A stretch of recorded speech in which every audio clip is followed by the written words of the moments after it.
Oposición incongruente.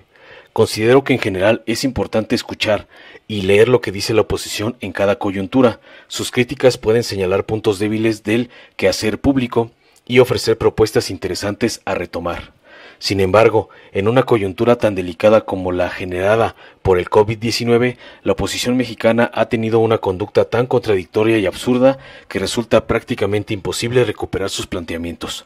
Veamos. La oposición invita a acudir masivamente a las movilizaciones del 8 de marzo, pero después se desgañita criticando a las autoridades por no cancelar el Festival Vive Latino, que ocurriría apenas 6 días más adelante, con el argumento de proteger a la gente del contagio del COVID-19.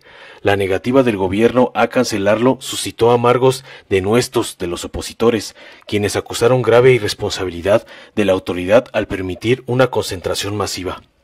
En otras palabras, las numerosas concentraciones multitudinarias del 8 de marzo del 2020 en todo el país no representaban ningún riesgo de contagio, pero el festival del 14 de marzo era un gran riesgo. ¿Por qué? En todo caso, el contagio de COVID-19 empezó en China desde diciembre del 2019. Esto nos conduce a una segunda contradicción.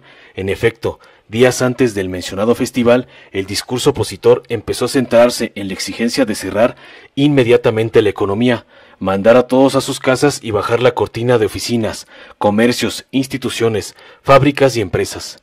Y así, mientras el gobierno federal esperaba la fecha indicada por los expertos en epidemiología para cancelar las actividades, la oposición le exigía cerrar todo.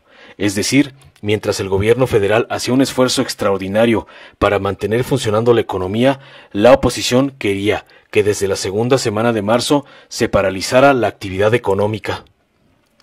Hay entonces una tercera contradicción. Ahora oímos la gran preocupación que tiene la oposición en la vida económica. Hace unas semanas criticaban al gobierno diciendo que la salud y la vida eran más importantes que la economía y que el gobierno las ponía en riesgo al mantener las actividades económicas. Ahora dicen que la economía está entrando en crisis y que lo más importante es salvar la economía.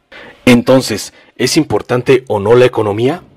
Por cierto, el tema petrolero lleva a otra contradicción, la quinta. Durante años, los neoliberales como gobierno rechazaron coincidir con las estrategias de la Organización de Países Exportadores de Petróleo, OPEP, y ahora, como oposición, se indignan porque México discrepó de una medida impulsada por la propia OPEP.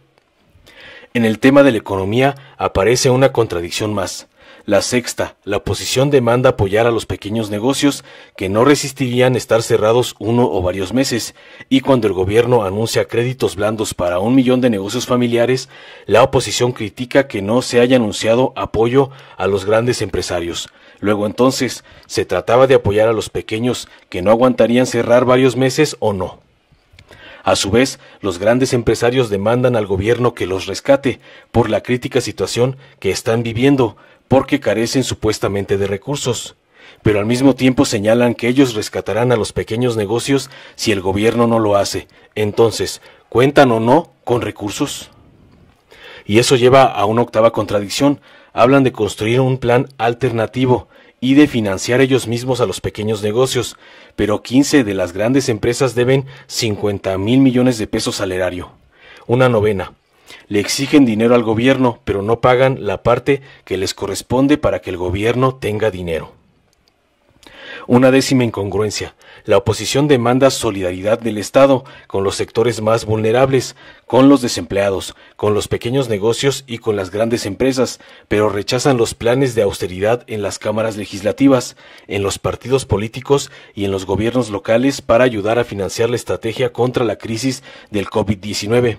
Es decir, la parte del Estado que ellos representan se niega a ser solidaria con la sociedad mexicana. ¿Qué quiere la oposición, pues? Nada.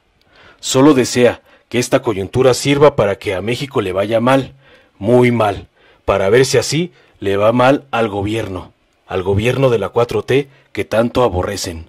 Informó Mr. Politicón. Nos vemos el siguiente video. Si te gustó, dale like, compártelo, suscríbete y activa la campanita para recibir las notificaciones de nuestro canal.